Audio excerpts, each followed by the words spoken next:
Un policier raciste ouvre le feu sur le chien d'un fermier noir, ignorant qu'il est un héros national. Le coup de feu claqua dans le silence matinal comme un coup de fouet, sec et inattendu.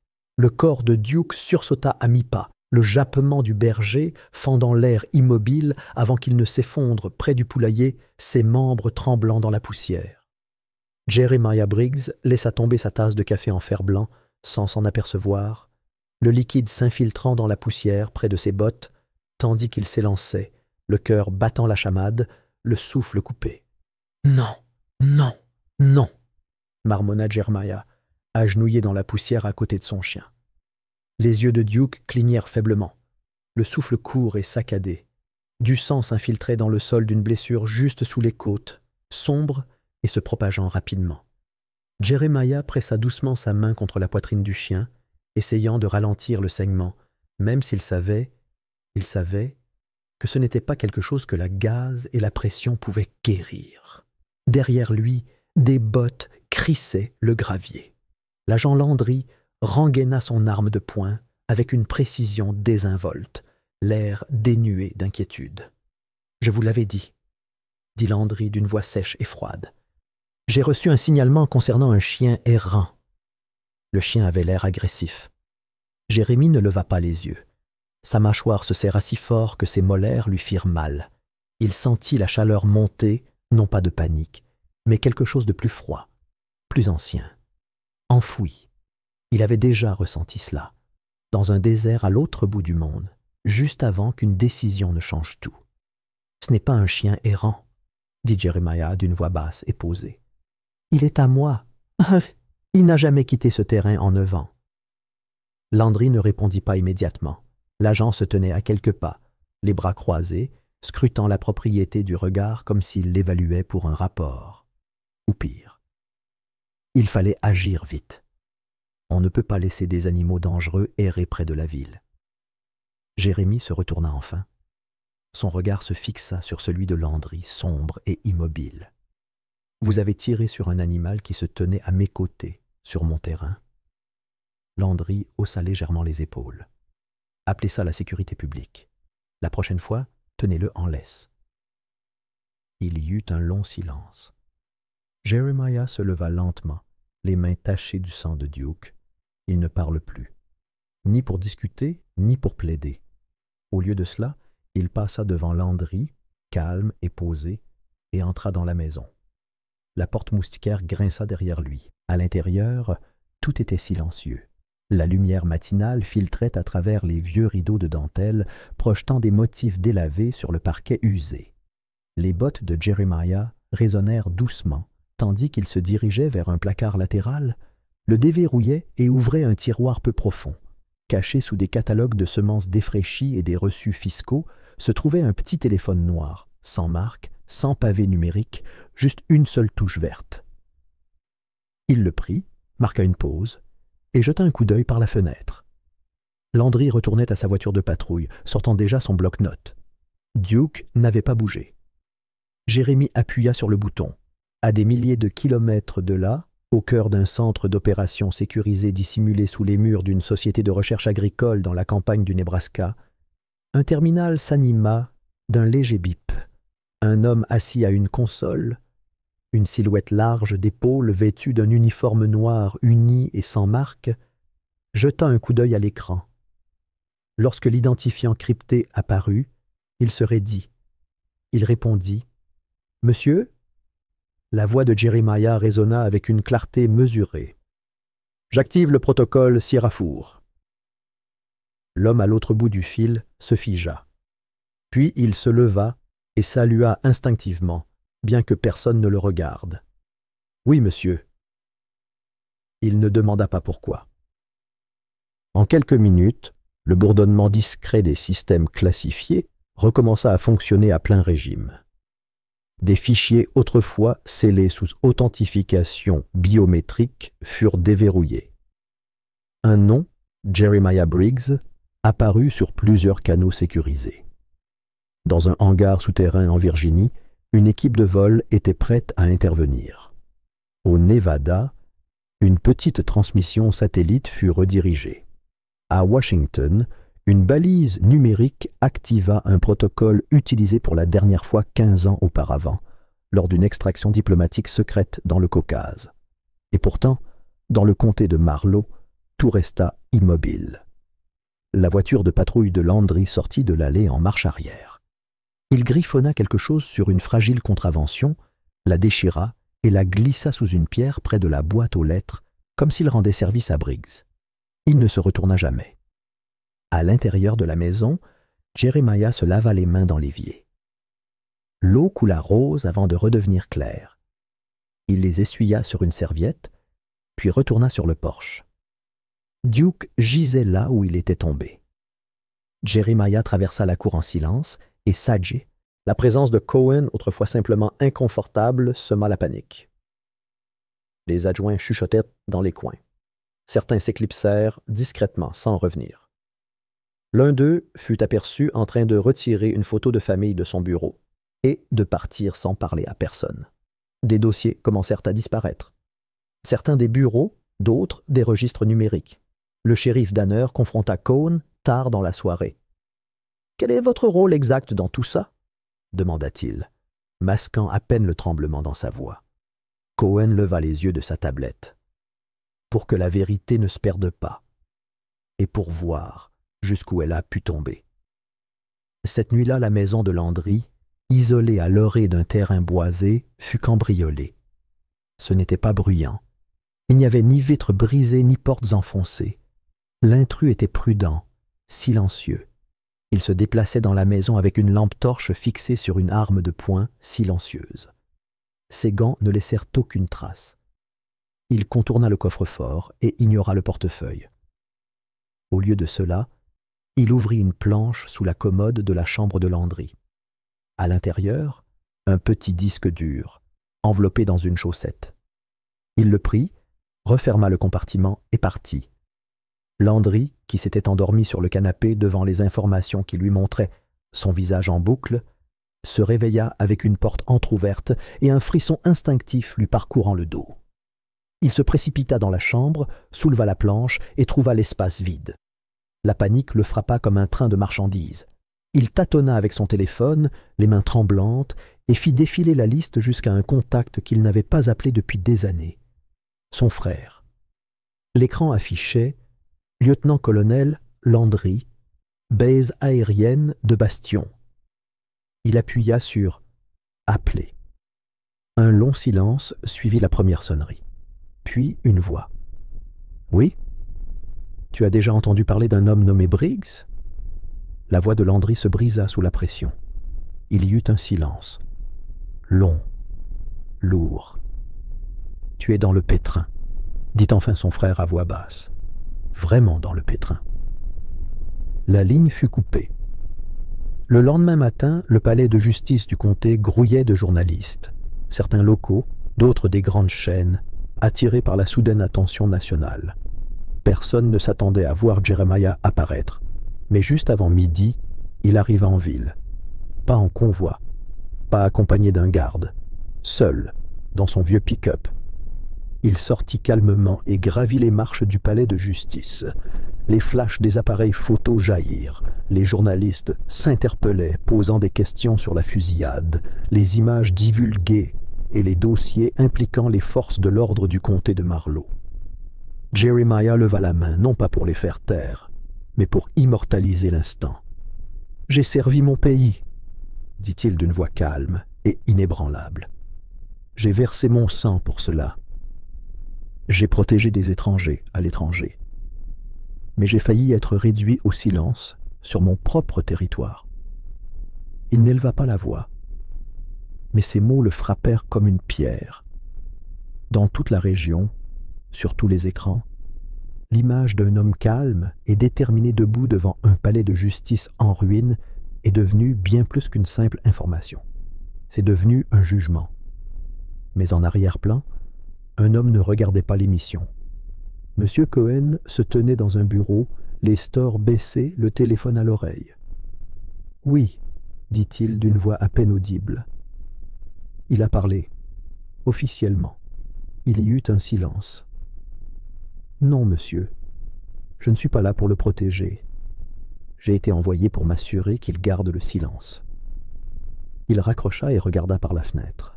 Et maintenant, avec les yeux du public braqués sur le comté de Marlowe, la vraie bataille allait commencer. Non pas à coups de poing ou de balles, mais avec la vérité, la tactique et un passé enfoui, prêt à exploser. 3 mois plus tard, la salle d'audience vibrait d'une impatience fébrile. À l'intérieur, la lumière du soleil entrait par de hautes fenêtres cintrées, projetant de longues ombres sur le sol poli. Les spectateurs occupaient tous les sièges, certains debout au fond, d'autres regardant la scène en direct, diffusée dans les mairies et les cafés de tout l'État. À l'extrême droite, l'agent Landry était assis, raide, derrière une table en chêne poli, vêtu d'un costume bleu froissé. Son visage était pâle, ses mâchoires serrées. Il ne regardait ni les caméras ni les passants. Il regardait droit devant lui, clignant rapidement des yeux. À la ferme de Jeremiah, aucune lumière ne clignotait, aucune alarme ne sonnait. Tout semblait pareil. Des poules picoraient dans la cour. Le vieux moulin à vent grinçait paresseusement. Mais le changement avait commencé, silencieux, précis et intentionnel. Jeremiah n'appela pas le vétérinaire du coin ni ne chargea Duke dans son pick-up. Au lieu de cela, un SUV noir aux vitres teintées et sans plaque d'immatriculation remonta silencieusement l'allée de gravier, juste avant midi.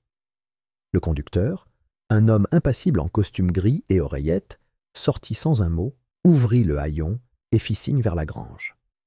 Jeremiah, les manches retroussées et les mains encore tachées par les travaux des champs, marchait à ses côtés. Ils ne parlèrent pas, n'en avaient pas besoin. L'homme se déplaçait avec la discipline que seul un long service militaire pouvait enseigner. Ensemble, ils soulevèrent Duke avec précaution et respect et le déposèrent sur une civière souple à l'arrière. Alors que la portière du SUV se refermait, le regard de Jeremiah s'attarda sur la tête de son chien un instant plus longtemps que nécessaire. Puis il hocha la tête.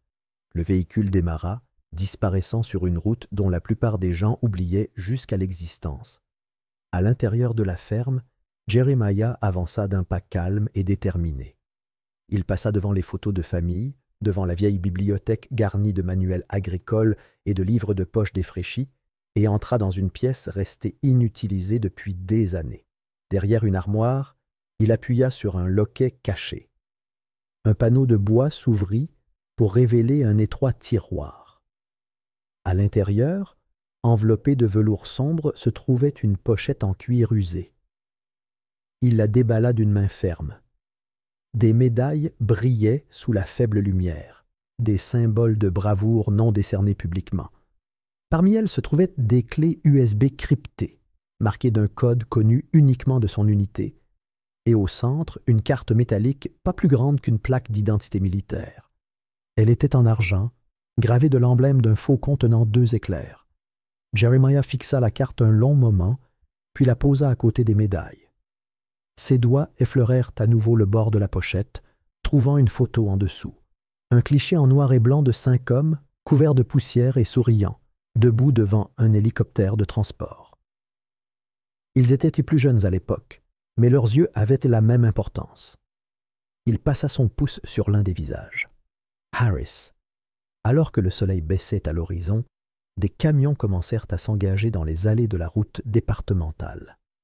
Pour les étrangers, cela ressemblait à une réunion de famille. Des cousins de passage, peut-être, venus pour un week-end de retrouvailles. Des pick-up avec des boîtes à outils à l'arrière. Des hommes en jeans et casquettes de baseball serrant la main à leurs voisins. Mais ce n'étaient pas des parents. Ils étaient membres de la même unité que Jeremiah, des agents qui avaient vécu sous de nouveaux noms et professions pendant plus de 10 ans. Et lorsqu'ils embrassèrent Jeremiah dans l'allée, il n'y eut ni larmes ni tapes dans le dos, seulement des hochements de tête, imperturbables, résolus.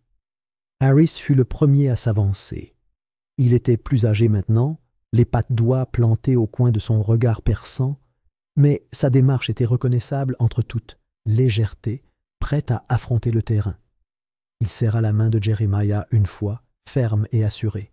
« Je ne pensais pas qu'on nous rappellerait, » dit Harris d'une voix sèche, mais pas froide. L'expression de Jeremiah ne changea pas. Je ne pensais pas qu'on en aurait besoin. Derrière lui, quelques autres, Nolan, Parks et Duval, attendaient des instructions. Aucun ne demanda pourquoi. Ils savaient tous. Quand la carte du faucon apparut, la raison importait peu. C'était un appel, une explication, et ils y répondirent sans hésiter. Pendant ce temps, au bureau du shérif, Landry finalisait son rapport d'incident, un sourire narquois aux lèvres. Il minimisa un extrait vidéo de sa caméra corporelle, juste assez longtemps pour sauter la partie où il s'approchait de Jeremiah, la main déjà près de son arme. Il appuya sur la touche Supre, persuadé que la vidéo avait disparu. Puis le téléphone sonna. Landry répondit d'un ton détaché. « Poste du shérif, agent Landry à l'appareil. » Une voix douce répondit « Ici l'agent spécial Merrick de la surveillance du district 9. Nous procédons à un examen de routine de votre précédent rapport de décharge canine. » Landry se redressa, le visage crispé. « Je n'avais pas réalisé qu'il fallait le revoir. C'était une prise de vue impeccable. »« Nous allons demander la vidéo non montée, » poursuivit Merrick, ignorant le ton. « Veuillez la faire parvenir aux archives centrales avant la fin de votre service. » Landry se gratta la nuque. Elle a été supprimée pour gagner de la place. Protocole de routine. Il y eut un silence. Puis, les images ont déjà été récupérées. Merci, officier. Clic. Landry fixa le téléphone un long moment, l'arrogance qui avait disparu de son visage. Un soupçon de doute s'insinua, mais il le chassa. Il ignorait que les images avaient été récupérées grâce à un système dont il n'avait jamais entendu parler, contournant tous les pare-feux de l'infrastructure obsolète du comté. De retour à la ferme des Briggs, le soleil baissait sur les collines de l'ouest. De longues ombres s'étendaient sur les rangs de maïs. La grange derrière la maison abritait désormais bien plus que du foin et des outils. Une unité médicale de pointe, camouflée sous un faux toit de remorque, ronronnait doucement. À l'intérieur, Duke était allongé, stabilisé, sur un lit rembourré, relié à des perfusions propres et surveillé par des machines silencieuses. Un homme en blouse blanche, pas un vétéran, mais un médecin de combat formé dans des unités de traumatologie silencieuse, vérifiait les constantes vitales et ajustait la posologie. Dehors, Jeremiah se tenait sur son porche, les bras croisés, les yeux rivés sur l'horizon. Il le sentait. Pas seulement la tempête qui grondait dans le comté, mais quelque chose de plus profond. Le vent sentait mauvais, trop de pièces en mouvement. Et les hommes qui arrivaient maintenant, les siens, n'étaient pas les seuls à pénétrer dans le champ. Il en avait vu 2 plus tôt. Au-delà de la limite des arbres, trop immobiles pour des chasseurs, vêtus trop simplement pour des voisins. Ils ne se tenirent pas comme des soldats, mais ils n'étaient pas non plus du coin. L'un d'eux avait des jumelles, l'autre un appareil portatif qui clignotait en bleu toutes les 6 secondes. Jérémie ne bougeait pas. Il ne parlait pas. Il leur laissait croire qu'il n'avait pas remarqué. Mais il l'avait remarqué. Plus tard dans la soirée, Harris le rejoignit sur le porche. Ils restèrent un moment silencieux, regardant les étoiles apparaître une à une. « Ça te semble bien ?» demanda finalement Harris à voix basse. « Non, » dit Jeremiah après un long silence. « Ils vont trop vite, comme s'ils étaient déjà proches. »« Tu crois qu'ils te traquaient ?»« Je crois, » dit Jeremiah, la voix s'assombrissant, « qu'il ne s'agit pas seulement d'un chien. » Les 2 hommes observèrent l'obscurité un moment encore. À l'intérieur, le téléphone crypté était de nouveau verrouillé dans son étui. Il ne s'agissait pas de vengeance. Pas entièrement. Des années auparavant, le gouvernement avait promis quelque chose à Jeremiah, une assurance écrite sous silence. Si jamais il était blessé sur son sol par des mains injustes, son équipe interviendrait. Des ressources seraient envoyées. De l'aide viendrait, sans poser de questions. Il avait attendu des années pour y croire. Maintenant, en observant des silhouettes inconnues ramper dans les bois, en voyant l'aide arriver trop vite, trop doucement, il commençait à se demander si le marché avait changé. Avaient-ils tenu leurs promesses? Ou y avait-il autre chose cachée dans la réponse? Peut-être voulait-il voir s'il répondrait toujours à l'appel. Peut-être voulait-il surveiller la façon dont il gérerait la brèche. Ou peut-être, juste peut-être, avait-il peur de ce qui arriverait s'il ne s'en occupait pas seul. Au bureau du shérif, Landry n'en avait aucune idée. Il plaisantait avec un collègue adjoint à propos de paperasse, ignorant encore que son numéro de badge avait été enregistré sur 6 systèmes différents dans 3 États. Il ignorait qu'un logiciel de reconnaissance faciale recoupait déjà ses patrouilles précédentes pour déceler d'autres incohérences. Et il ignorait certainement que l'homme discret dont il avait abattu le chien n'était pas un vieux fermier. L'orage se préparait, et pas seulement les nuages. Cette nuit-là, Jérémie se tenait sur son porche, admirant les champs au clair de lune. Duke se rétablissait dans une clinique mobile haut de gamme garée derrière la grange. Et au loin, 2 inconnus surveillèrent la ferme depuis la lisière des arbres, des hommes qui ne faisaient pas partie de l'équipe de Jeremiah. C'étaient des agents d'un autre genre, guettant les signes d'utilisation du protocole. Le hic, Jeremiah n'avait pas activé le protocole par vengeance, mais pour tester la promesse du gouvernement. Des années auparavant, on lui avait proposé un marché. Si jamais il était injustement blessé sur le sol américain, de l'aide viendrait, sans poser de questions. Mais maintenant, il commençait à voir des ombres dans l'aide offerte. Quelque chose avait changé, et tandis que Landry restait inconscient, la tempête grondait rapidement, une tempête qui allait bientôt emporter tout le comté sur son passage. 2 jours plus tard, le bureau du shérif du comté de Marlow n'était plus le coin tranquille et poussiéreux de la bureaucratie qu'il avait toujours été. L'atmosphère y était tendue et instable. Les téléphones sonnaient sans réponse, les conversations saines. Ce ne serait pas le cas.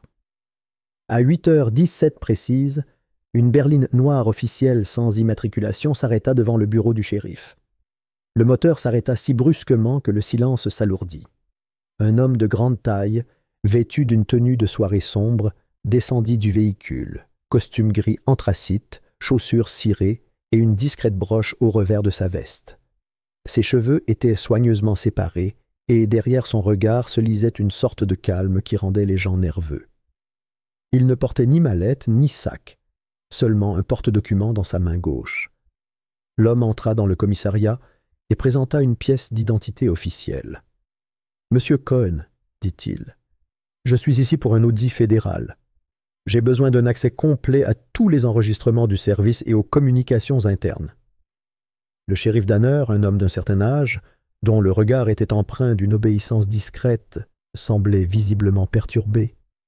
Il se gratta la moustache et hocha la tête. « Bien sûr, dit-il d'une voix plus basse que d'habitude. Vous aurez notre entière coopération. » Mais tout le monde n'était pas aussi obéissant. Derrière des portes closes, plusieurs adjoints échangèrent des regards rapides. Ils étaient au courant pour les images, pour la caméra corporelle de Landry et surtout pour les vieilles plaintes enfouies dans le système. Ils pensaient que les fichiers avaient été supprimés, purgés, désinfectés comme toujours lorsqu'un individu mal intentionné débarquait avec un badge. Mais M. Cohen avait un accès inattendu. Il se déplaçait dans le service avec une autorité silencieuse, téléchargeant des fichiers cryptés directement depuis le serveur. Lorsqu'un technicien hésitait, Cohen tapa simplement une ligne sur sa tablette, qui fit pâlir le jeune homme et le fit s'écarter. Cohen fit des copies d'enregistrements audio, de transcriptions de dispatching et même de notes officieuses entre agents. Il parlait peu, mais sa présence déstabilisait tout le monde. Au bout du couloir, Landry peinait encore à assimiler la situation. Il s'appuya contre le rebord de la fenêtre de la salle de pause, le regard perdu dans la rue déserte. Un adjoint plus jeune entra, mais se retourna rapidement sans un mot. Les mains de Landry se crispèrent autour d'une tasse de café tiède. La suspension lui semblait un piège, et pour la première fois, il réalisa qu'il s'acheminait peut-être vers quelque chose qu'il ne comprenait pas. De retour à la ferme de Jeremiah, les choses semblaient différentes, plus concentrées, mieux préparées. À l'intérieur du vieux hangar à grains, autrefois rempli de poussière et d'outils, un nouveau centre de commandement avait pris forme. Des ordinateurs portables robustes bourdonnaient à côté des liaisons satellites. Des tableaux numériques affichaient les flux de surveillance et les graphiques de données. Jeremiah se tenait au centre, les bras croisés, tandis que 4 hommes de son unité se rassemblèrent autour d'une projection des infrastructures policières du comté de Marlow. Chaque point sur la carte représentait un point de contrôle, soit un point faible, soit une menace. Harris appuya sur une icône clignotante du tableau. « C'est là que les rapports ont disparu, dit-il. Les affaires internes ne les ont jamais reçus.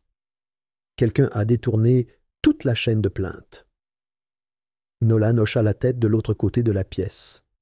C'est ce qui explique pourquoi le département avait l'air impeccable sur le papier. Ils ont construit un pipeline, discriminé, enterré, répété. Le visage de Jeremiah resta impassible. Nous dénonçons ce système, pas seulement Landry. Et si Cohen n'était pas là pour nous aider? Demanda Parks, en jetant un coup d'œil à la transmission satellite du poste de police. Jeremiah leva les yeux. Alors nous laissons la vérité faire ce qu'elle sait faire de mieux, percer les mensonges. Cet après-midi-là, une information anonyme arriva dans la boîte de réception de la chaîne d'information locale.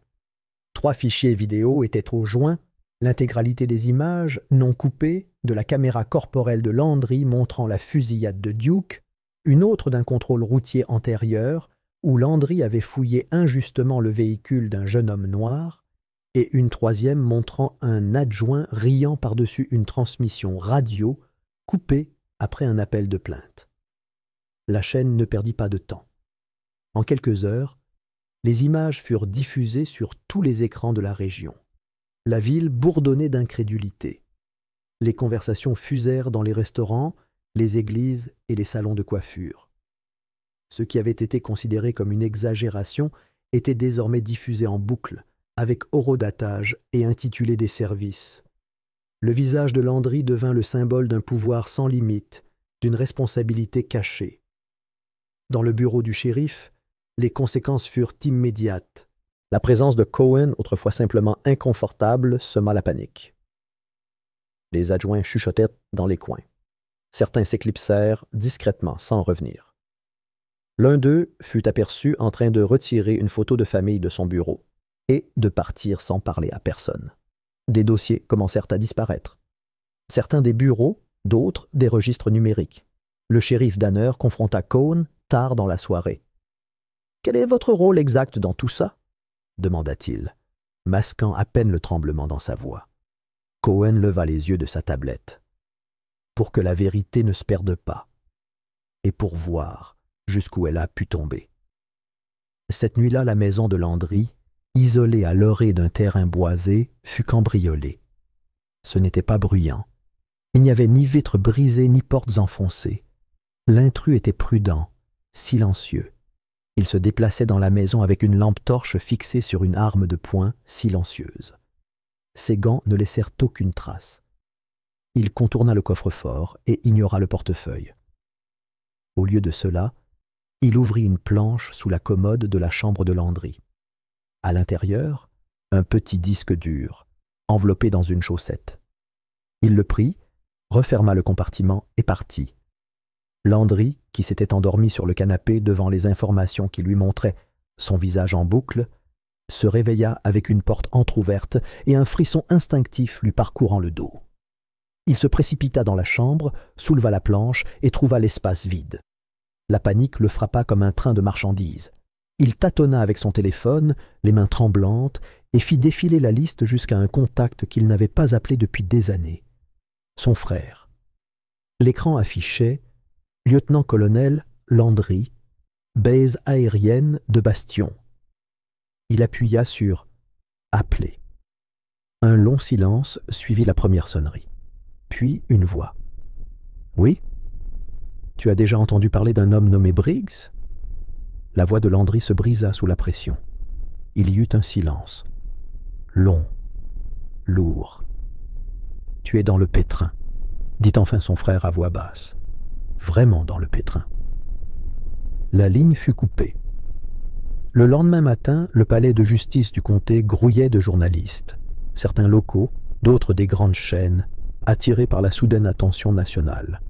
Personne ne s'attendait à voir Jeremiah apparaître, mais juste avant midi, il arriva en ville. Pas en convoi, pas accompagné d'un garde, seul, dans son vieux pick-up. Il sortit calmement et gravit les marches du palais de justice.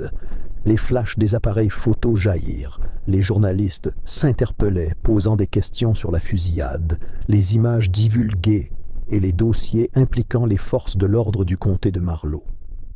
Jeremiah leva la main, non pas pour les faire taire, mais pour immortaliser l'instant. « J'ai servi mon pays », dit-il d'une voix calme et inébranlable. « J'ai versé mon sang pour cela. J'ai protégé des étrangers à l'étranger. Mais j'ai failli être réduit au silence sur mon propre territoire. » Il n'éleva pas la voix, mais ces mots le frappèrent comme une pierre.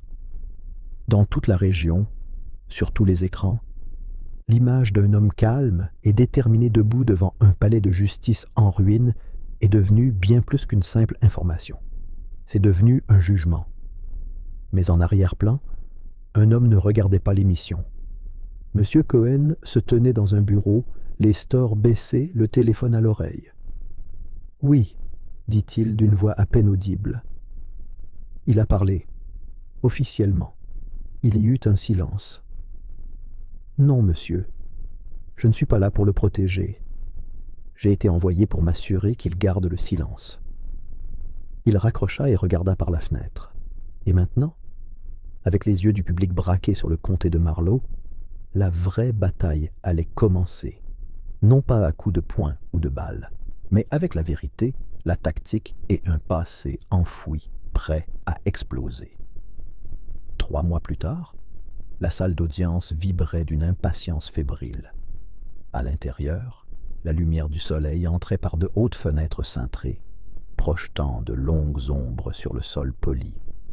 Les spectateurs occupaient tous les sièges, certains debout au fond, d'autres regardant la scène en direct, diffusée dans les mairies et les cafés de tout l'État. À l'extrême droite, l'agent Landry était assis, raide, derrière une table en chêne poli, vêtu d'un costume bleu froissé. Son visage était pâle, ses mâchoires serrées. Il ne regardait ni les caméras ni les passants. Il regardait droit devant lui, clignant rapidement des yeux. Les accusations s'étaient multipliées.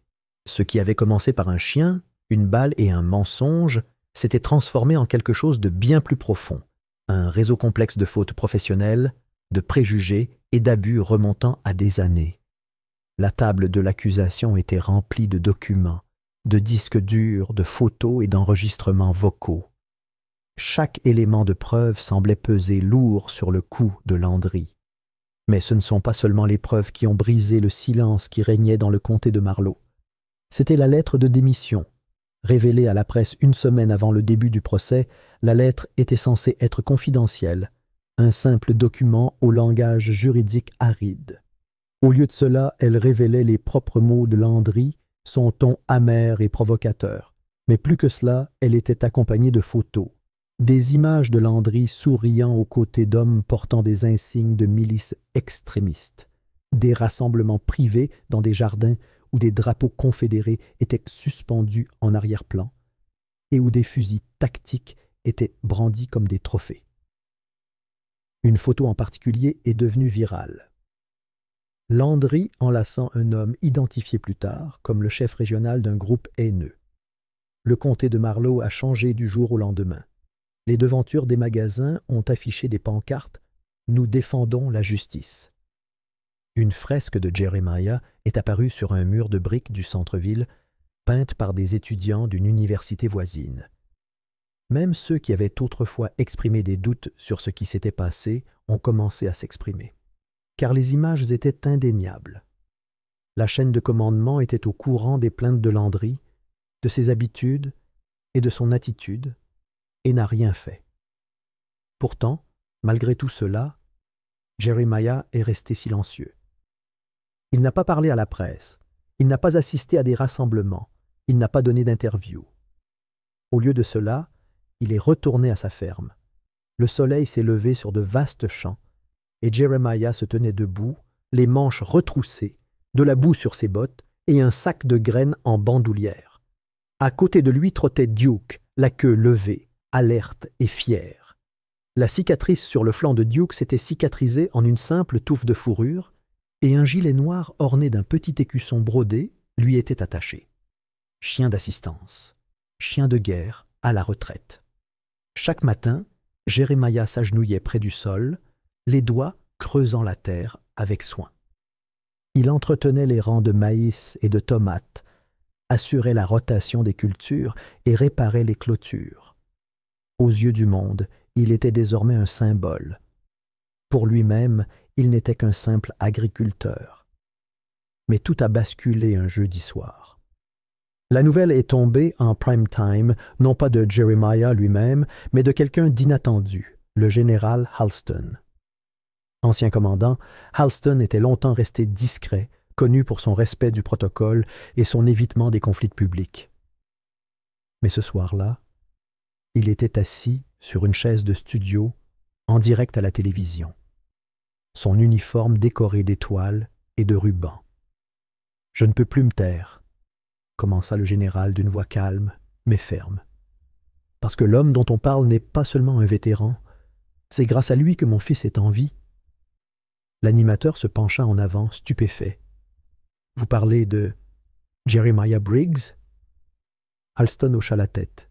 « Nous étions déployés pendant le siège du delta d'Oran. Une opération secrète. Mon fils était en visite contre les ordres et s'est retrouvé coincé derrière les lignes ennemies. Jeremiah a mené un sauvetage non autorisé avec seulement 3 hommes. Ils l'ont ramené, vivant. « Et qu'a-t-il demandé en retour ?» demanda l'animateur. Le général regarda la caméra. « Rien. Il n'a rien demandé. » Cette seule interview changea tout. Le pays explosa d'incrédulité, d'admiration et de respect. Les hashtags devinrent populaires, des éditoriaux furent écrits, des vétérans envoyèrent des lettres de soutien. Des journalistes se précipitèrent dans le comté de Marlow pour retrouver Jeremiah, pour finalement se faire dire qu'il ne ferait aucune déclaration. Il n'était pas obligé de le faire. La vérité avait parlé.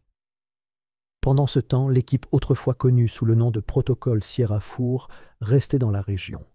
Il ne portait plus d'uniforme. Harris collaborait avec des programmes jeunesse locaux. Parks consultait le conseil de surveillance du comté. Nolan formait des agents communautaires aux pratiques éthiques. Ils n'étaient plus un groupe de travail, mais des bâtisseurs. Lentement, le comté de Marlow s'est transformé. Des comités de surveillance transparents ont été formés. De nouveaux programmes pour les cadets ont mis l'accent sur l'intégrité et la responsabilité. Les plaintes n'étaient plus acheminées par un seul bureau, mais suivies, enregistrées et auditées par des observateurs tiers. Le hangar à grains, qui servait autrefois de centre tactique, fonctionnait désormais comme centre de ressources communautaires. Le projet se répandait. D'autres comtés le remarquèrent. Mais tous ne s'en sortirent pas indemnes. M. Cohen disparut peu après la fuite d'une note classifiée. Le document le liait à un programme secret de désinformation qui ciblait les lanceurs d'alerte internes et étouffait les retombées publiques. Il était directement désigné comme agent de liaison. Il a été vu pour la dernière fois à bord d'un avion de transport militaire, destination non divulguée. Il n'a laissé aucune trace. Quant à Landry, le procès s'éternisa pendant des semaines. Témoins après témoins se sont présentés, d'anciens adjoints, des habitants du quartier réduits au silence, et même l'un des instructeurs de l'académie de Landry, qui a admis que l'officier avait été signalé pour des problèmes de tempérament, mais avait quand même été admis en raison d'une pénurie de recrues. Le jury a délibéré moins d'une journée. La condamnation ne concernait pas seulement le tir illégal d'un animal. Elle concernait l'abus de pouvoir systématique, l'entrave à la justice et la falsification de dossiers internes. Le visage de Landry n'apparaissait plus dans les petits cadres. Il occupait des écrans entiers, tel un récit édifiant. Mais Jeremiah n'a jamais vu le verdict. Ce matin-là, il était au bord de son champ, les manches retroussées, les bottes pleines de terre, un jeune garçon debout à ses côtés. Le garçon n'avait pas plus de 10 ans, silencieux, les yeux écarquillés, regardant Jeremiah planter des graines dans le sol. « Tu vois ?» dit Jeremiah en s'agenouillant dans la terre. « Il ne s'agit pas seulement de les mettre en terre. Il s'agit de savoir comment on prend soin de la terre après. Oh, ombre, patience. » Le garçon hocha la tête, imitant ses mouvements. Jeremiah lui tendit un petit sac de jute rempli de graines. « Vas-y, essaie. » Le garçon s'avança, s'accroupit et enfonça la graine dans la terre. Duke était allongé à proximité, observant silencieusement. Jeremiah sourit, une main sur son genou. Le vent bruissait dans les cornrows derrière eux, le soleil projetait de longues traînées dorées sur le champ. « Des racines solides, dit-il, font toute la différence. » Il n'avait pas besoin de statue ni de médaille. Il avait sa terre, sa paix et son peuple. Le pays savait enfin qui il était, mais cela ne changeait jamais qui il avait choisi d'être.